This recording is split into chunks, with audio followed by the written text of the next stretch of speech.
Hey, what's up? My name is Jonathan Fink, and this is my free audiobook series on YouTube. Up next, we have Spirits of the Gridiron, Volume 1, Chapter 18, The Guest Lecture.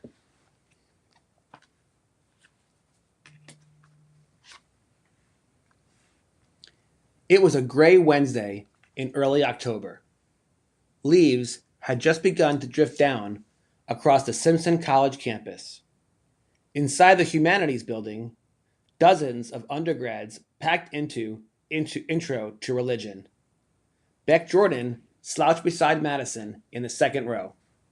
There, Professor had mentioned a guest speaker, but Beck had expected some retired theologian in a tweed jacket and loafers, quoting obscure Methodist texts with dry certainty. He wasn't expecting this. The man who entered was barefoot, dressed in a simple orange robe that rippled slightly as he walked. He moved with a quiet grace that made the room fall silent without him asking. His hands were folded calmly. His eyes held something ancient and kind.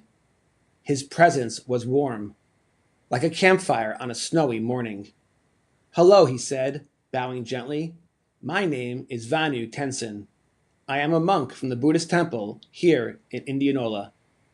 I come not to convert, but to share. I come not to convince, but to offer." He smiled.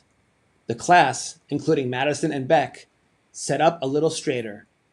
Tenzin began to speak, not with urgency, but with rhythm. "Many people misunderstand karma," he said. "They think it means cosmic punishment. What goes around comes around.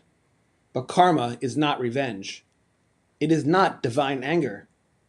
It is simply cause and effect. Every action is a seed. Every thought, a ripple. What we plant now grows later.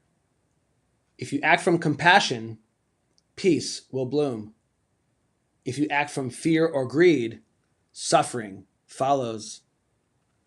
The world you live in tomorrow is being created by how you treat people today." His wrist still ached from yesterday's practice. He wondered how many seeds he'd planted without thinking, how many moments he'd rushed past without reflection. The monk moved on to reincarnation. "We are more than this one body," he said, tapping his chest. "This body is like clothing. When it wears out, the mind continues. Not the same as before, but not separate either. Imagine a flame passed from one candle to another. The flame continues, but it is not quite the same.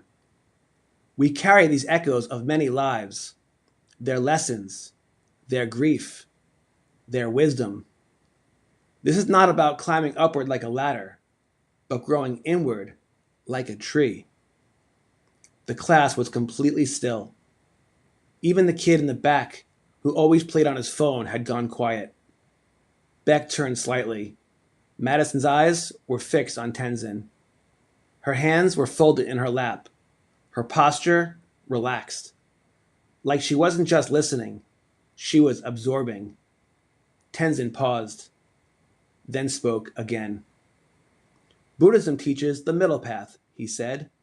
"Not indulgence, not denial. We do not starve the self, nor do we feed every craving. Instead, we tune ourselves like a guitar string. Too tight, and we snap. Too loose, and we make no sound. Balance is where peace lives, not by escaping the world, but by walking through it clearly, calmly." It landed like a weightless truth.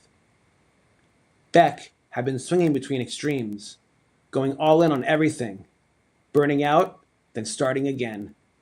Football, academics, fraternity, love, it was all too much and never enough. He felt like a guitar string stretched too tight, maybe even about to break. Then a hand raised in the back. A pretty red-haired girl in an old sporting Kansas City soccer jersey asked, "But what if we're Christians? How can we learn from Buddhism without betraying our faith?" Tenzin smiled and his smile widened.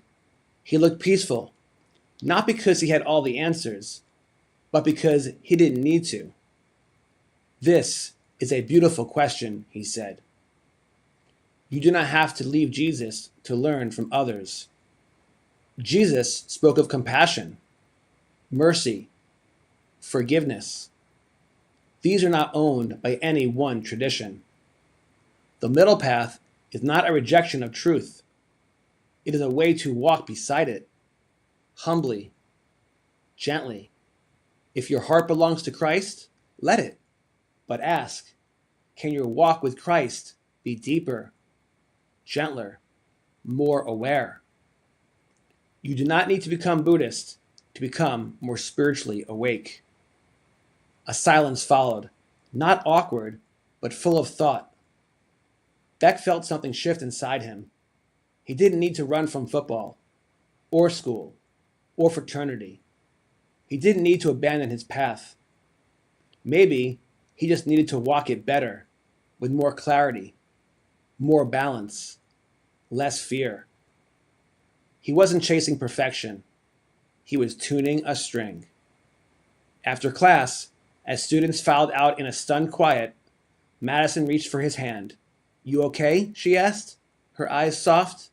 Beck nodded. "Yeah," he said. "I think I just found my Zen."